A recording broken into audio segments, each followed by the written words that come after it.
I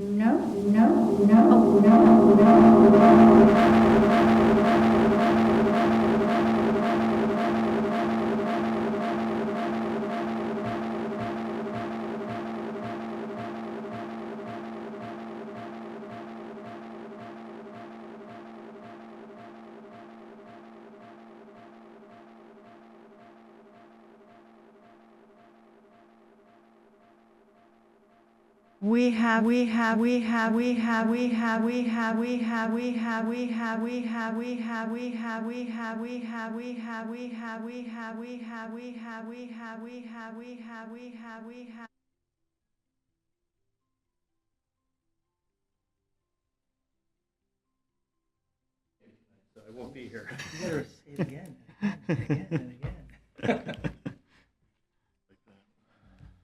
Yeah. All right, we'll take a short break while we get some technology worked out. All right. All right, so is it anybody else online? And we now have a quorum. Right. We'll start with Donovan Palmquist. Would you like to introduce yourself?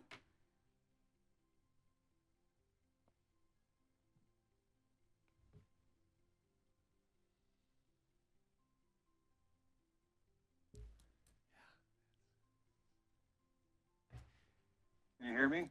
Yes, we can hear you. Yes, we can hear you. Yes. No.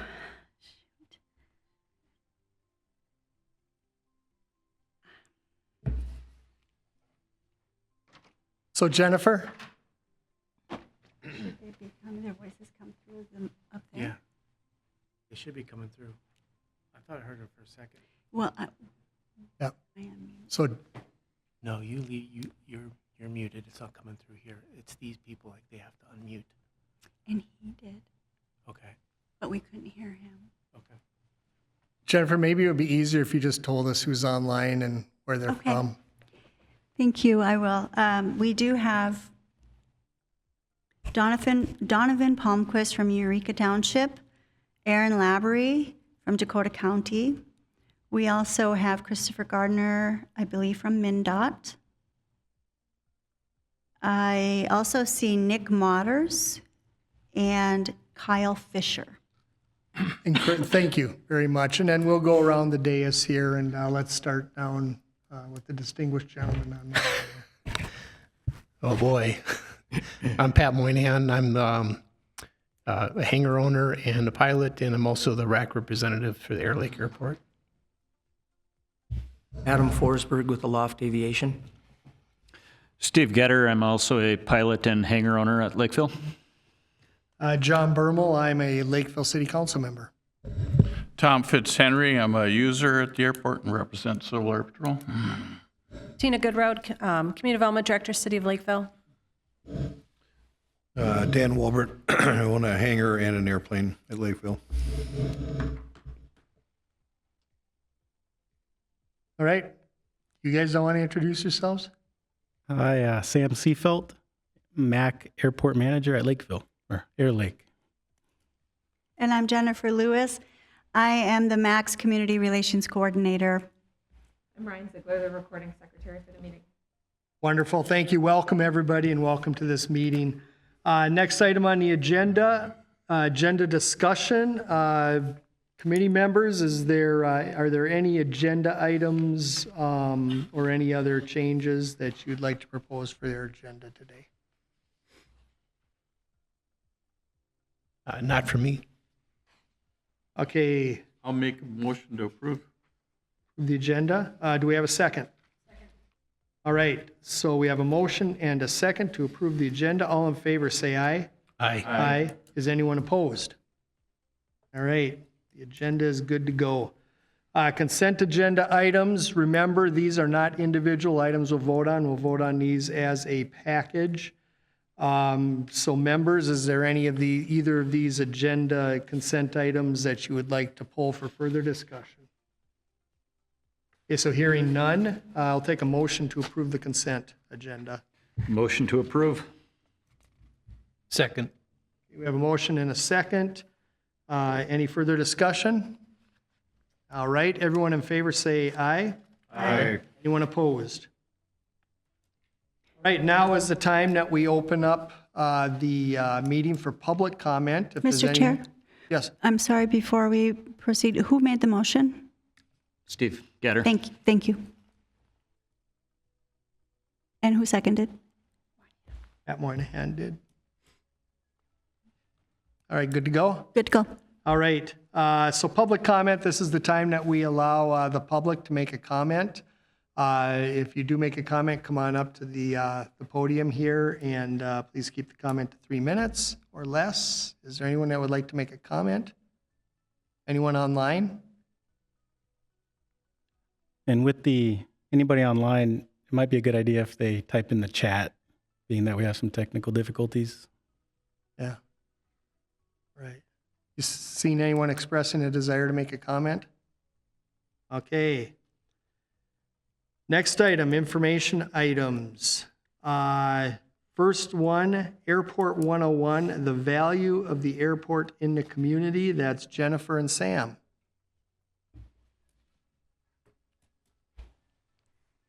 Thank you, Mr. Chair.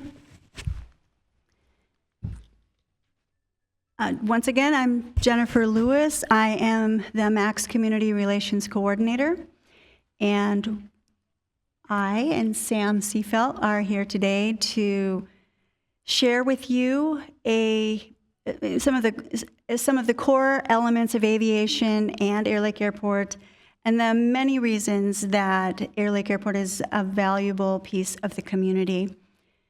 We will touch on these 4 topics.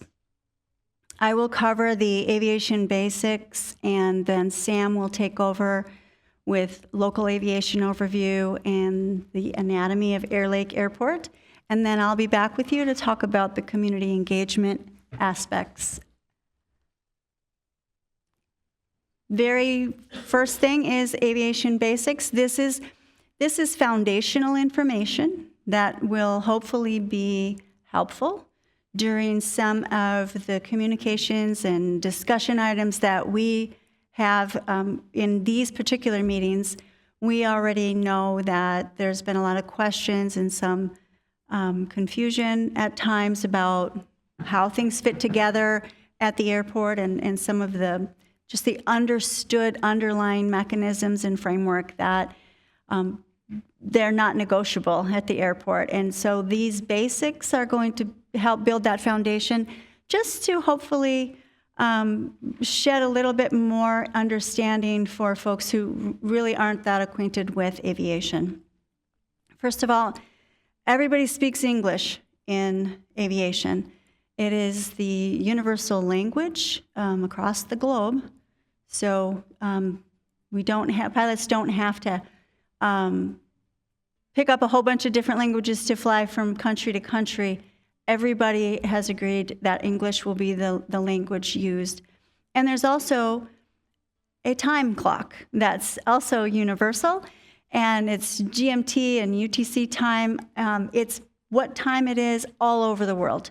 There are adjustments to get to your local time zone, but pilots will always use the universal clock because you can imagine if you say I'm taking off at 9 a.m. and I'm landing at 10 a.m., is that which time zone? So instead of having to convert to time zones, pilots use what we call the Zulu time.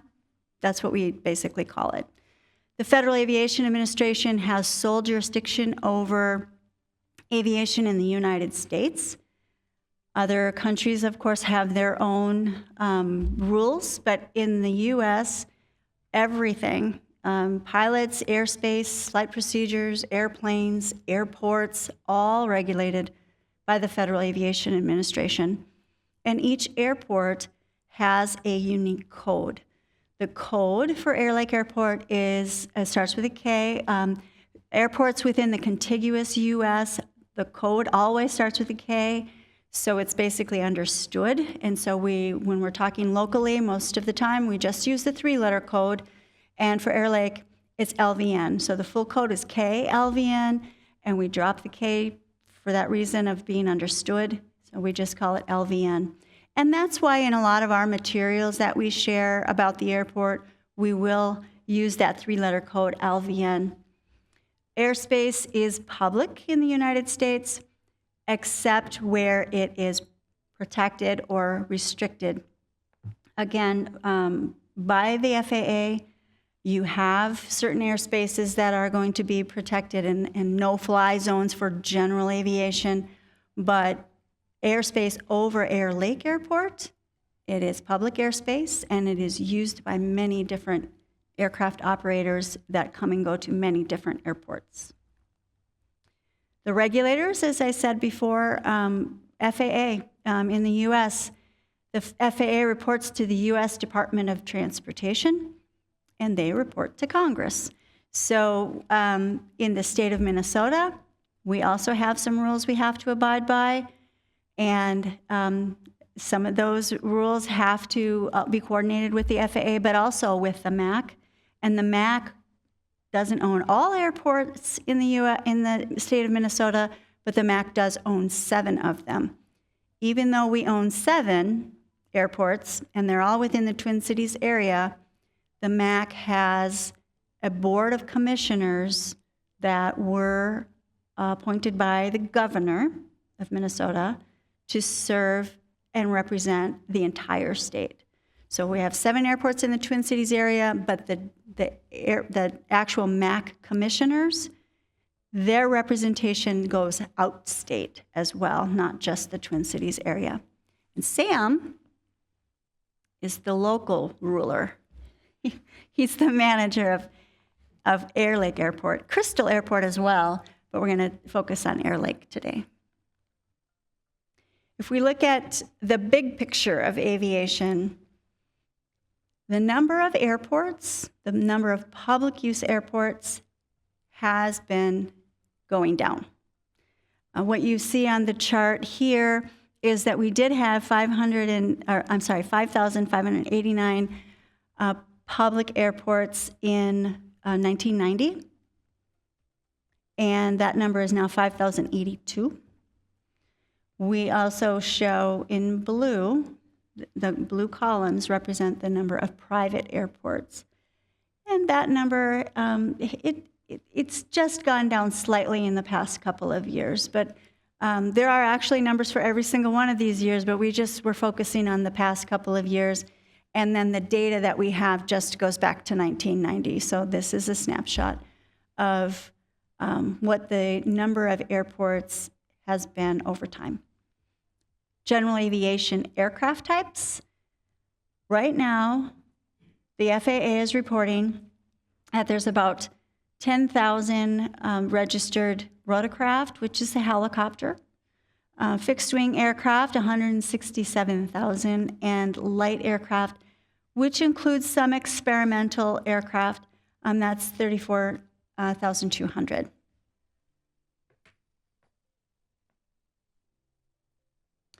Who are the stakeholders?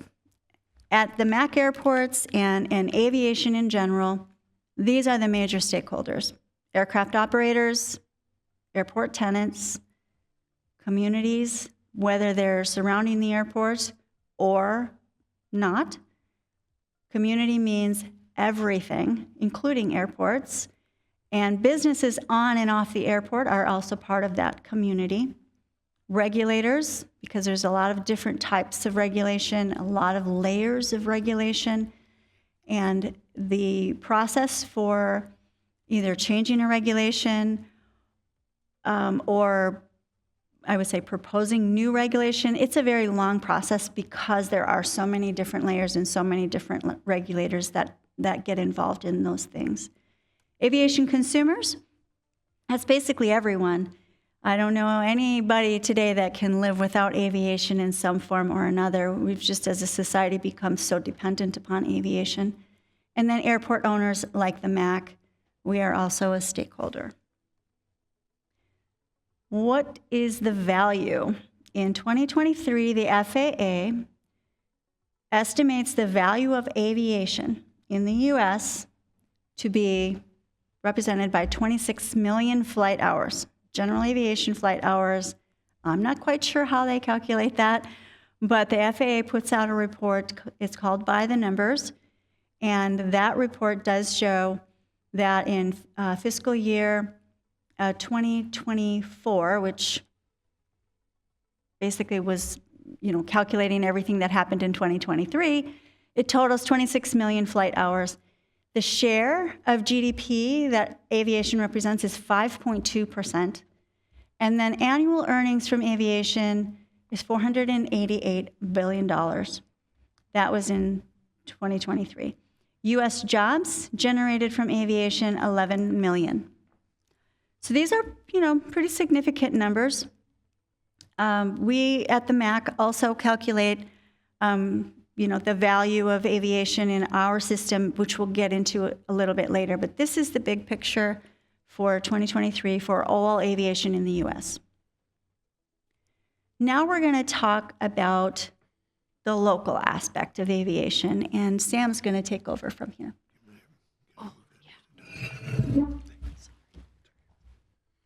Thank you, Jennifer. Everybody, Sam Seafeld again, airport manager. And so we're just kind of narrowing down from the big picture down to our littler picture. So local aviation overview. There are 132 public airports in Minnesota. And the MAC owns and operates Minneapolis International as our commercial aviation airport, as well as a system of 6 general aviation airports, if you didn't already know that, with Airlake included. We also have Anoka County Blaine Airport, Flying Cloud Airport in Eden Prairie, Crystal Airport, downtown St. Paul, and Lake Elmo. We all, except for an exception of St. Paul, which had a justified need for a longer runway, about a 6,500-foot runway, we're all mandated by the state law to restrict the length to 5,000 feet for our airports. Airlake Airport is established as a reliever airport to enhance and support the aviation system and reduce congestion at Minneapolis. That was a primary reason of the entire reliever airport system. There we go. And so just an overview of the Metropolitan Airports Commission Board. We do have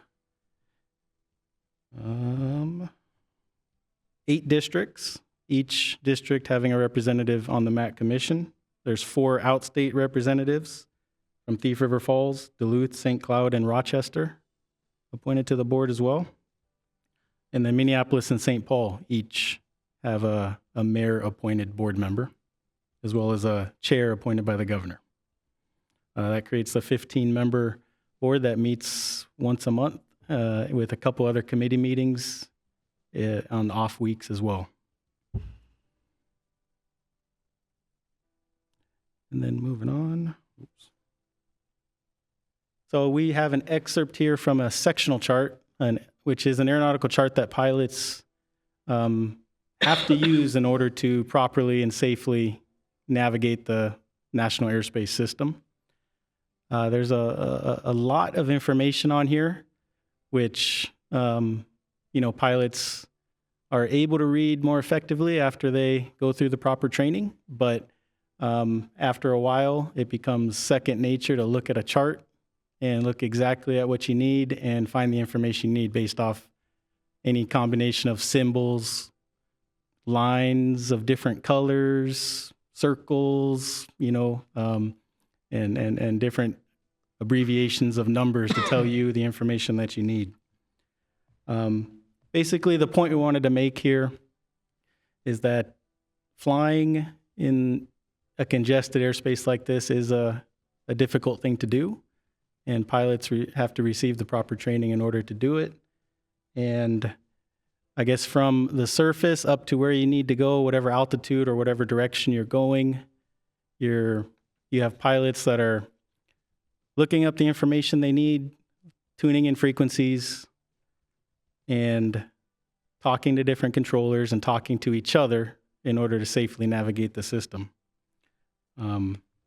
they're able to find the airspace that they're in, and each airspace has different requirements. Jennifer spoke about it earlier. There's some protected airspaces and there's unprotected airspaces, but you're able to find what you need and avoid obstacles, know field elevations, and most of everything you need from charts like these. There actually is a more zoomed in chart that pilots can use called the terminal area chart in the bigger metropolitan areas around the country.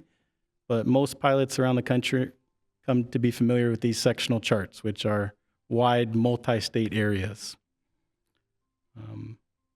Also on these charts, you'll see that there's different yellow blobs around the area, and those are the lit areas that you'd see at night, as well as a lot of different landmarks and geographical features that help a pilot navigate to and from whichever airports they're going to.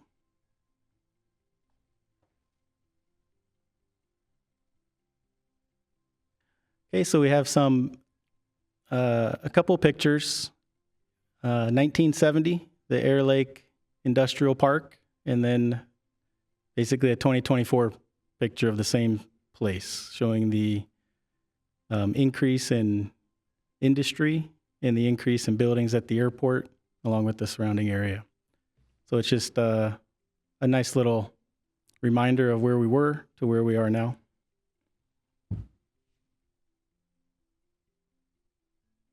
Here is just the last couple years of development specifically at the airport, and maybe also important to note on the east side of Cedar Avenue, a few other industry buildings that went up. And if you pay attention to the south side of the airport, we can see our development going on in the south. And then here is 2022. Moving on. The rules. So we've talked about the federal aviation regulations, and basically the FARs are there to apply to all flight operations in the U.S., and those are mandated and enforced by the FAA, the Federal Aviation Administration. MAC airports are open for public use 24 hours per day. We don't always see operations happening in the middle of the night, but when we do, they are perfectly legal. Pilots can arrive and depart using any FAA certificated aircraft type. And the traffic pattern at Airlake is 1,000 feet above the ground. And just a note, that requirement doesn't apply to aircraft on approach or to landing or during the takeoff. So they'll be lower during those times. And there's also minimum safe altitudes published as part of the Federal Aviation regulations as well. And then noise abatement practices or noise abatement best practices at MAC airports are completely voluntary. That's where you see, hopefully, pilots around the system are paying attention to those noise abatement procedures.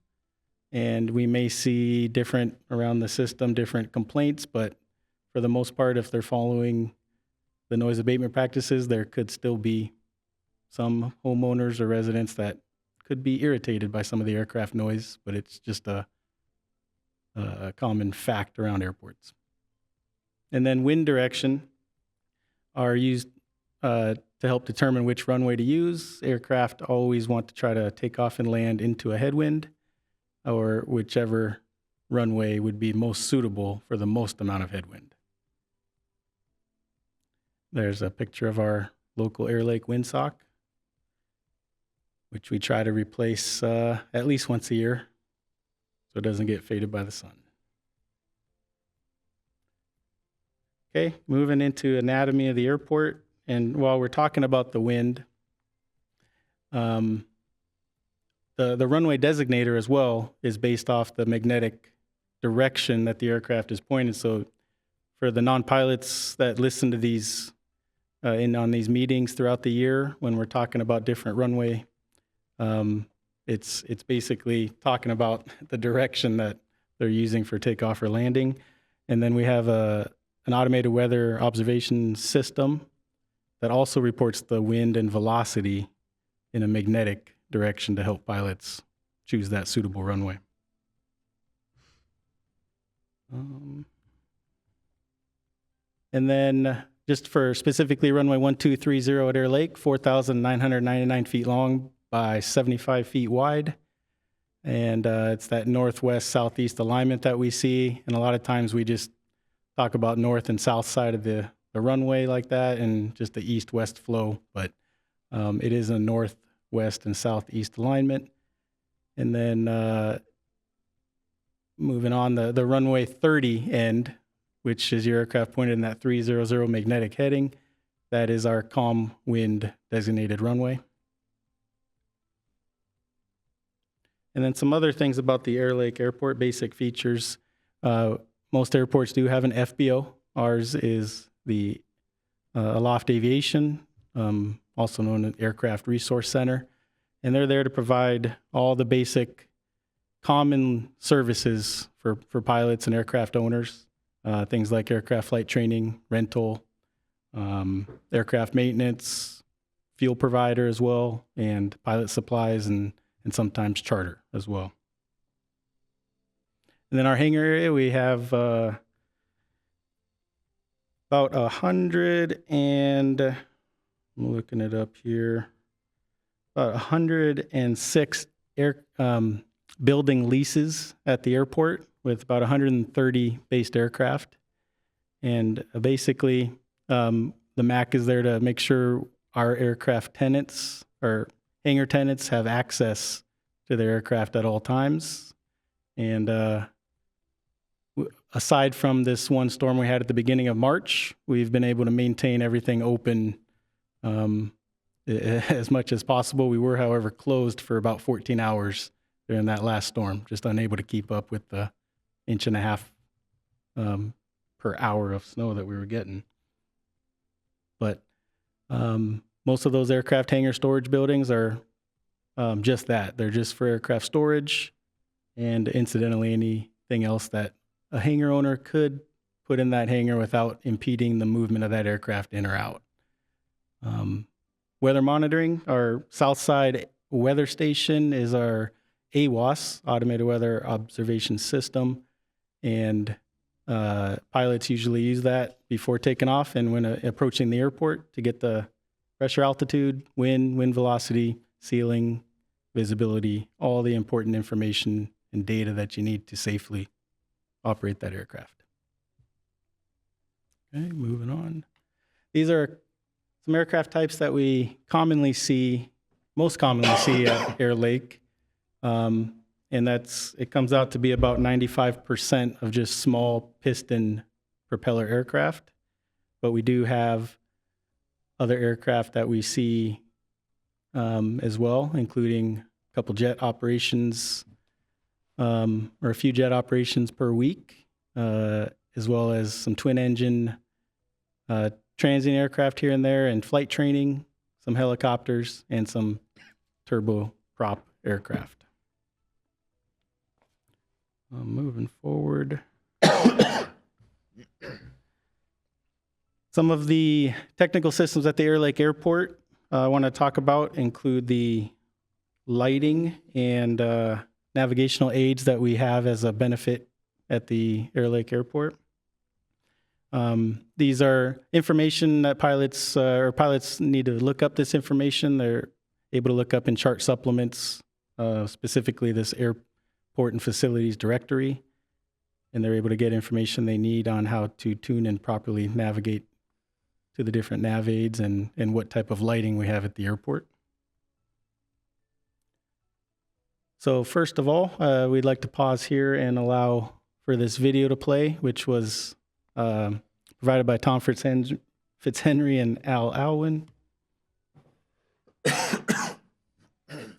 So this is an approach to runway 30. And one thing to pay attention to, which I'll talk about here in a little bit, you have the approach light system there with, you can see It's commonly referred to as rabbit lights that guide you toward the runway.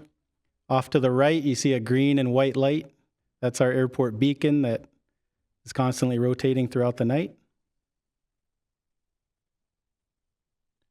You can see the green threshold lights to help identify the beginning of the runway. The white runway edge lights, which are red as you're nearing the end of the runway. They transition to red.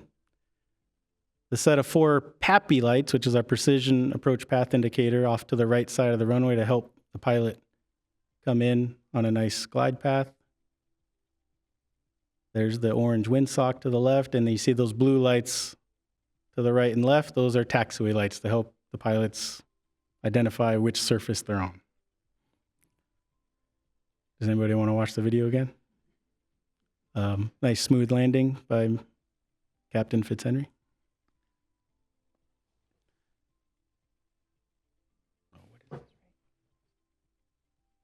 Sorry, Colonel Fitzhenry. Okay, moving forward. I mentioned the PAPI, which, acronyms in aviation are so common that we sometimes forget what the acronyms stand for. But moving forward, precision approach path indicator lights, they're for runway 12, they're off on the left side as the pilots are approaching. And for runway 30, they're off on the right side of the runway. And they're an additional, visual navigation tool for pilots to help come in on an appropriate glide path. All red means you're too low, and you can see I'm on the ground there. So they're all red, and if you're too high, they're all white. The real lights, which we've had an issue with for a long time at Airlake for runway 12, we actually replaced these last summer, so they're brand new, and now we're going through a warranty claim on them to try to get those working. But yeah, real runway and identifier lights, they're in a well-lit area of the city. They're there to help assist the pilots find the beginning of the runway that they're wanting to land on. Okay, we have an airport beacon. This is an old-fashioned beacon that's still a big incandescent light up there. But yeah, it spins all night long when it's dark. And one side of it has a green lens on it. That gives you the green and the white to help pilots identify initially where the airport is that they're looking for, and then find the runway environment from there. It's also to help confirm to them that they're landing at a civilian airport. A military airport would have a second white light in there, and then there's different colors for seaplane base and heliports. But specifically for Airlake, if you've ever wondered why there's a green and the white light spinning around, that's to help the pilots navigate to the airport. So something very nice about the Airlake Airport is we do have 4 different instrument approach procedures, and those help pilots on a basic level just during flight training to help pilots can gain their instrument rating by flying to Airlake and flying these approaches. And then in periods of inclement weather, they can use these instrument approach procedure charts to help navigate down to a safe landing when there's low clouds or low visibility. It's a benefit to be able to have an airport like Airlake that has what's called an ILS, instrument landing system. It's a precision approach. And the precision approaches help the aircraft descend down lower than some of the GPS non-precision approaches, or I'll show you a picture of a VOR as well. Those approaches bring you down as well in inclement weather, but at a higher minimum descent altitude compared to a precision approach, which bring the aircraft down to about 200 feet above the ground. So here's the ILS. A couple of components there are the localizer, which for runway 3, ILS runway 30, the localizer is actually on the opposite side of the airport, pointing down the runway and into the final approach path.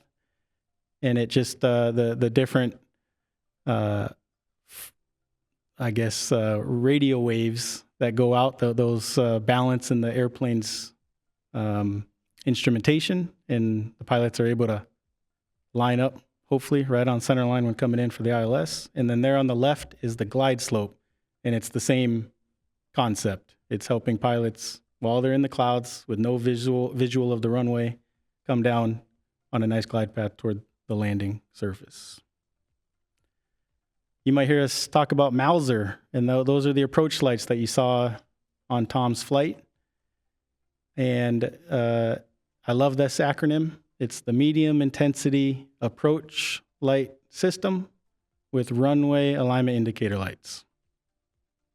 But you can just call it a Mauser. And those are all these ILS components are owned up and maintained by the FAA.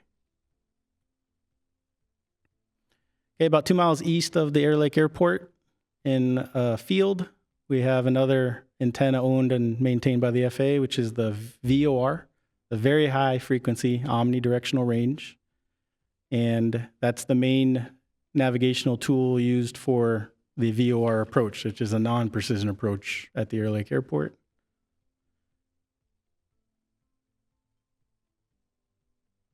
Okay, and Jennifer will take over from there. Thank you. So all of these pieces are connected. They are all important pieces of accessibility to the airport. The MAC does take very seriously the ownership of the airport and all of the facilities that we're responsible for to keep it safe. And that's, Sam's job is to make sure that the airport is accessible, because it is a very important transportation asset for the community, but for the aviation network as well. It connects Airlake Airport with basically the rest of the world. There's a lot of training that takes place at the airport, not just flight training, but there's other types of training. People are learning skills there. Maybe they're aviation-related skills, maybe they're not, but the airport has many different types of businesses and education opportunities that take place. There's also jobs. We talked about some of the global job impact of aviation, but the local job impact is also important, and we'll talk about those numbers in just a minute. Access to services and resources, a very important piece of the role of Airlake Airport. I don't know if you remember as this group, but we did recognize an aircraft operator who was able to come in and land at the airport for a medical flight in inclement weather. That flight did rely on the tools, the navigation tools and the lighting systems that Sam was just talking about. But then MAC also was able to keep the runway clear and open for that operator to get to the airport and get that patient to where that patient needed to be. So we think about all of the different services that the airport provides, but there's so many different ones that we're even not quite aware of. We'll talk about a couple of those later. And then events. I think many of you are aware of the events that take place at the airport. We have fly-in breakfasts, we have Panaprog, we have other types of gatherings at the airport where folks can use the airport as a gathering space, but also they can have a gateway to aviation and learn about aviation and have that exposure to the airport and aircraft and all that aviation has to offer. So let's talk about a couple of those specifically. We have an aircraft viewing area. That is a space that is open all the time. We have folks there that will just hang out and watch airplanes or conduct maybe, a couple, personal meetings, maybe a picnic or lunchtime or something like that. But it is a space that is always available. It is actually on the very sort of northwestern access area of the airport. We have events like what you see in the middle picture on the top row, that is Hannah Prague taking place. And where you can learn about how aviation is used. In this particular picture, that's the sheriff operating. They do land and take off here at the airport, but we also have medical operators, we have mosquito control, and we have some other services that are provided by helicopter, as well as helicopter training. Every pilot has to receive training somewhere, so the fact that this airport does have the opportunities for training is very important, not just for pilot education, but as community to enhance and strengthen the community opportunities. We have some farmland, and that's what you're seeing in the upper right corner there. The MAC owns the airport and the land, but we also lease it out. In this particular case, we're leasing it to a farmer. It is a non-aeronautical use, but it's still very valuable land, and we are helping the community benefit from that by letting it be farmed. In the background of that picture, you'll see hangars. Lots of different types of activity are taking place, but each one of those hangars has some tie to aviation, whether it's a based aircraft parked there or whether that's a facility that can be used by a visiting aircraft for some reason. In the lower left corner, you'll see another picture of Hannah Prague. And in the picture, you'll see it's kind of a unique looking aircraft. Aviation has a very rich history in this area, but in the entire Twin Cities. And so celebrating that keeps us connected with where we've been, not just in aviation, but how aviation has helped us get to where we are right now as a society. In the middle picture there, it's just an aircraft that is operating using the airport, and it's not significant in any way other than it is we don't see a lot of twin engine activity here at the airport, but we do embrace all aviation. Any pilot that's able to use the airport for whatever purpose they need to use it for, as long as they determine that this airport can provide what they need in terms of landing surface and takeoff surface and parking area, our airport is open to them.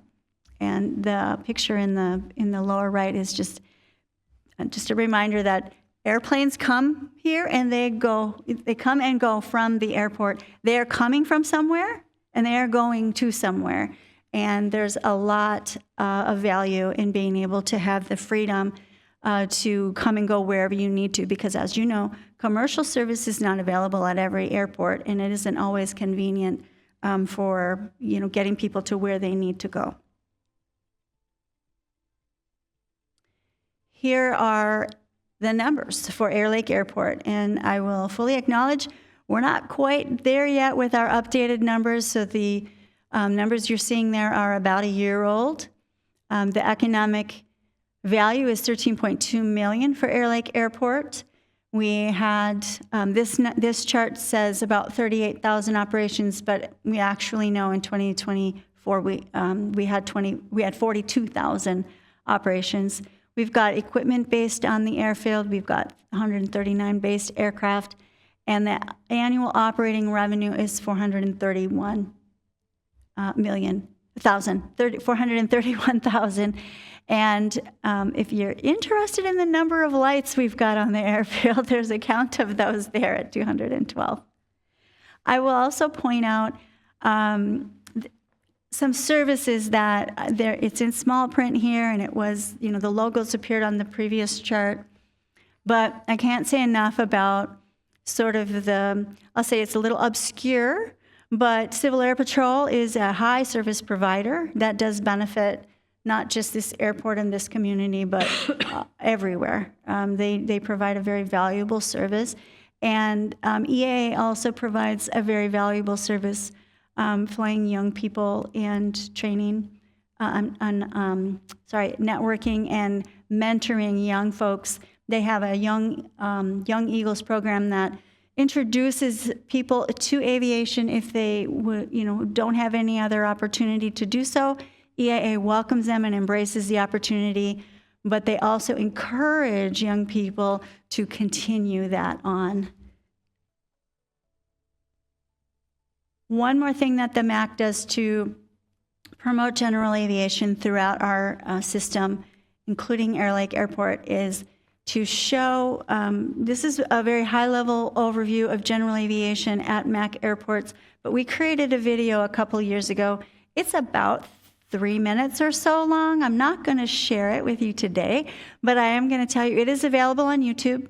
It is also available on the MAC's website, but it is a very, very broad explanation of general aviation, and I offer that to you to take back to your communities, to share that for anyone who has a question about what's the mystery of general aviation. This video is a great tool. Of course, we are recording this meeting today, and you may also share that, but we've been talking for about 30 minutes, and this is a 3-minute video, so you might want to go for the shorter version. At this point, Sam and I are both happy to answer questions. Wonderful. Anybody have any questions for Jennifer and Sam? That was a great report. Thank you. It's very informative. Well, next on the agenda is the Lakeville CTAF frequency change update from Sam. Okay. Well, just as an overview on what got us to this point, it was in, I believe, September that this group requested through a vote that we look into changing the frequency due to unsafe conditions out there in the traffic pattern with the current frequency that Airlake shares with about 4 other airports within earshot. FCC applications were submitted in October. FCC approved a frequency change to 122.975 on January 1st of this year. How we came up with 122.975 was based off of a survey of all the airport CTAFs within 100 miles. And what we found was 123.075 was by far the best frequency. It didn't share any airports within 100 miles. But at the same time, Lake Elmo Airport was going through the process as well. And they, the second best frequency, I should say this first, was the 122.975. So we had a top frequency to pick from, which was not shared by anybody, and then a second best, which was shared by only New Richmond in the 75-mile radius. And being that Lake Elmo was by far a lot closer to New Richmond than Airlake, they took the 122.97 or the 123.075, and then we went with the second best option, which in our viewpoint at the time was the second best option. So we put those applications through. FCC approved January 1st. FAA approved on January 6th to change on February 20th. So following this, the New Richmond Airport did put out a request that we revisit and reevaluate. In their opinion, we would not see an improvement, being that both airports have a lot of based aircraft and are busy. At that time, our evaluations were that, yes, they do have a lot of based aircraft. They weren't by far as busy as Airlake, and that we would benefit from a decrease in congestion with this frequency. But being that New Richmond did raise a concern, we wanted to do our due diligence and not just make the change just because, but satisfy our neighboring airports' concern that this could decrease safety instead of the overall goal was to make things better and not worse. So that's what we've done. We've paused. We've submitted communication to the FAA and the FCC that we'd like to hold on moving forward. And that's what we're doing at this point.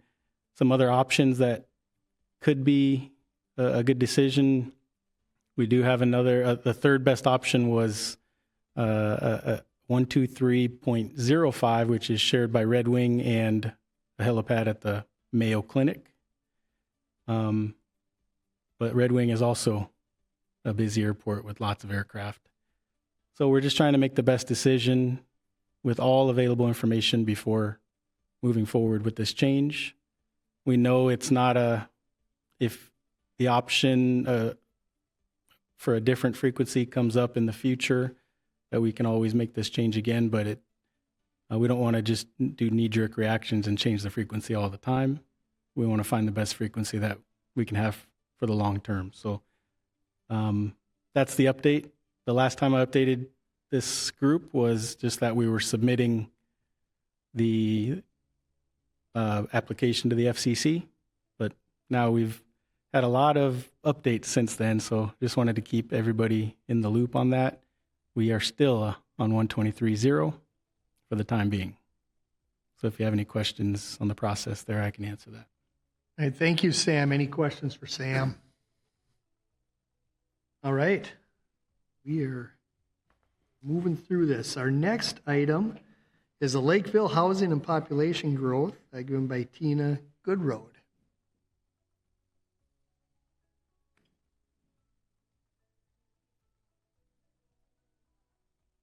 I'm going to go through an annual report that we do every year put together by our Economic Development Department, give you a good idea of what's been happening in Lakeville over the past year. We've had a lot of activity, as you can see as you drive through town. Building permit valuation totaled over $257 million. You can see how that compares to previous years. It has slowed down a little bit. Our peak was definitely during the COVID years when we had such a huge residential boom. Some of our largest projects you can see happen in the industrial area with the Sweet Harvest Foods building. Private sector invested over $75.1 million into commercial and industrial development alone, not including residential. The Sweet Harvest Foods building in the previous year, and then the RL Cold Storage, which is just behind the Sweet Harvest Foods building, came in with the largest building permit valuation of $32 million. And then you can see the other ones below. Each of these are kind of scattered around different areas of the community. Residential continues to be really hot in Lakeville. We were number 2 in residential permit numbers. We had been number 1 for about 10 years. In 2023, we finished at number 3, and in 2024, we bumped back up to number 2, just behind Woodbury. So we remain consistently high with residential development. We completed the year with 285 single-family permits, 100 detached townhomes, 49 attached townhomes, and 1 apartment of 89 units. And that is the Astoria condos up by the Hosanna Church campus. Residential building permit valuation totaled $155.8 million. So that accounted for 60% of the overall building permit valuation, which is good. It's good to see a balance, that not all of that revenue is coming from residential. And again, we ranked number 2 in residential unit totals. So the first was permit totals. In unit totals, we ranked number 2, also just behind Minnetonka. Median home value in Lakeville as of 2024 was $451,150. Number of households rose to 25,881, and we have an average household size of 2.9. The map behind this box represents where that residential activity is happening. So all those little red dots represent permits, residential permits that were issued across the city. And again, the airport is to the south. We've had a lot of institutional development. Antlers Park was the big one in 2023. In 2024, with it opening. Grand Prairie Park off of 185th is under construction. If you've seen activity as you're driving down Cedar Avenue, this project received multiple building permits for different elements, including the main park building, challenge course, covered grandstand, dugouts for the new baseball stadium, and pickleball courts. So many of these elements, including the splash pad, will open this year, with the remaining open, everything being done in 2026. We have a lot of business growth happening in Lakeville. This slide I like, it just demonstrates all the different types of entities, both industrial, commercial, medical, that are, have called Lakeville home over the past year. Medical continues to be a big investment in Lakeville. There are several different specialty centers that are listed on the left side of your screen. That includes Children's Minnesota Specialty Center. The Alina Health Building opened last year. We've had several chiropractic offices make Lakeville home, and then some expansion to some of our existing uses. We also have new dining options and a lot of new retail options. One of the things that we love to do in our department is celebrate new businesses. We do this in conjunction with the Lakeville Chamber. We attended 25 ribbon cuttings. So that just reflects the amount of activity going on in Lakeville. And we had 3 groundbreaking ceremonies. Lakeville employs 21,852 people as of second quarter 2024. When we do our State of the City presentation, we'll have some updated numbers on this. That equates to a 3.9% increase over 2023 count and a 31.4% increase in the last decade. So again, you can see that addition of all of the both industrial, a lot in the medical area that's really driving that employment growth. And then it lists on this slide the top employers: Lakeville Public School District, Hy-Vee, Herside Food Solutions, BT Manufacturer, some of the top. Lakeville's unemployment is also low at 2.4% compared to the county at 2.7% and the state at 2.9%. And again, these are numbers from end of 2024. This is probably one of my favorite slides. It really shows and demonstrates where all of that activity is happening. So you can see in orange all the commercial permits. So this would be either new construction or additions, remodels at existing businesses, as well as new construction. The purple represents city activities, so any public facilities, and then the red represents any of the residential. So there really is activity scattered across the city. One of the things that we do in our department is really promote Lakeville. When we do that, we do promote the airport as well.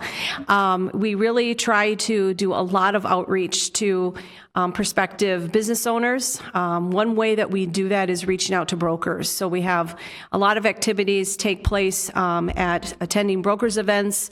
We participate and plan a Southwest Suburban Summit that happens every May. We sponsor real estate journal activities and just try and get in front of folks to advertise the amount of available land that we have.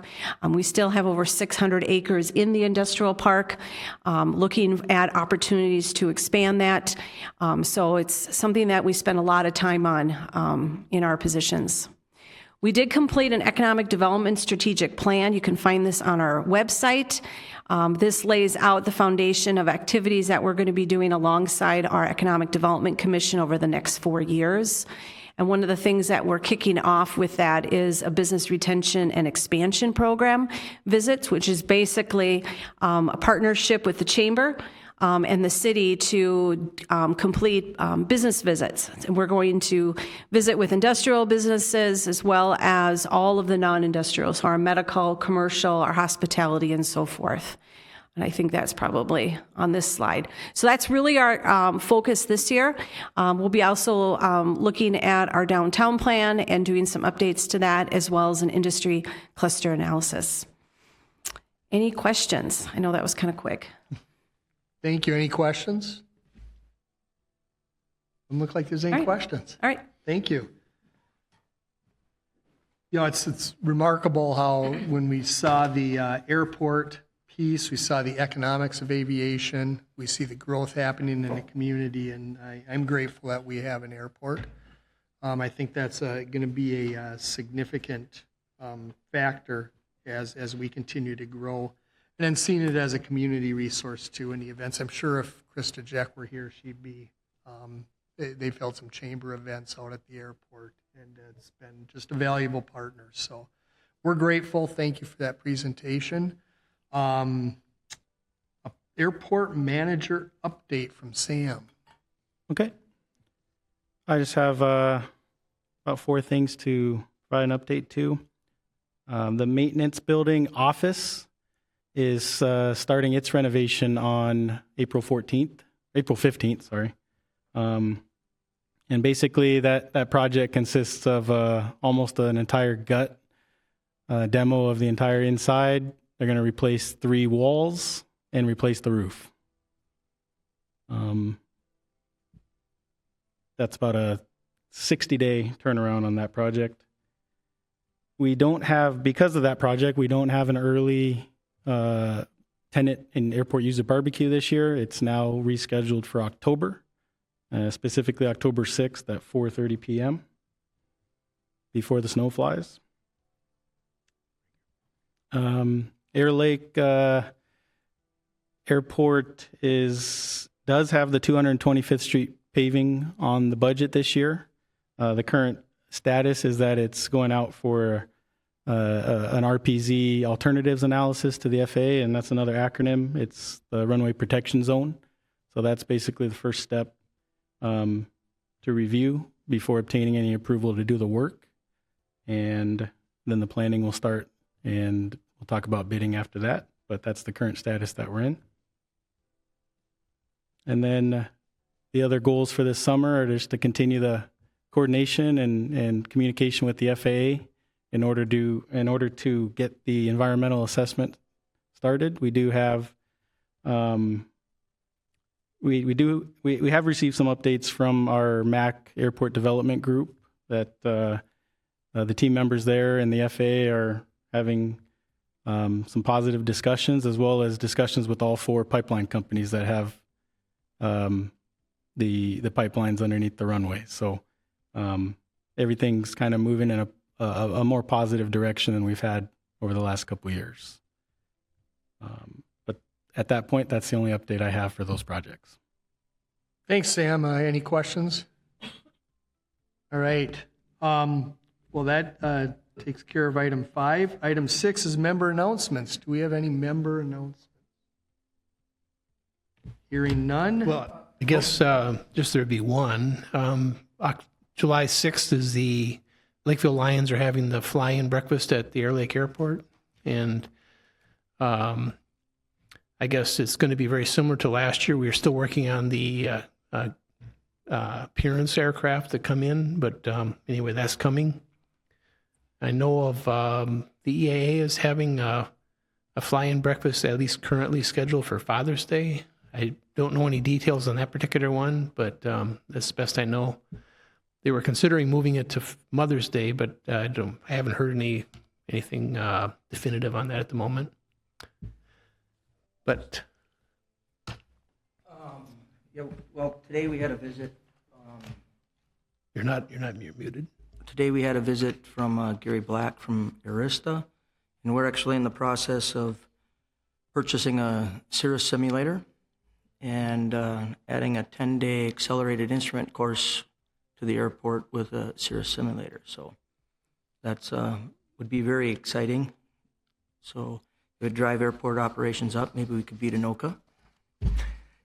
So, and then I do have one question for you, Sam. As you were aware, we had an aircraft, that had a flat tire or whatever it was on the runway. My suggestion to the MAC would be to maybe invest in an airplane skate. We can possibly maintain it at the FBO, but that way, when an aircraft is stranded on the runway, we have, better equipment to actually remove it. Okay, I can definitely look into the process involved there. Any other member updates? Thank you. Thanks for those items. Review the meeting schedule. We have our next meetings on June 26th, September 11th, November 20th. Jennifer, are we to assume that the location would be here, or are we gonna? Yes. Okay. We are planning to have the meetings here, and I'll be coordinating with the city on those. All right. Thank you. That ends the meeting. We are now adjourned.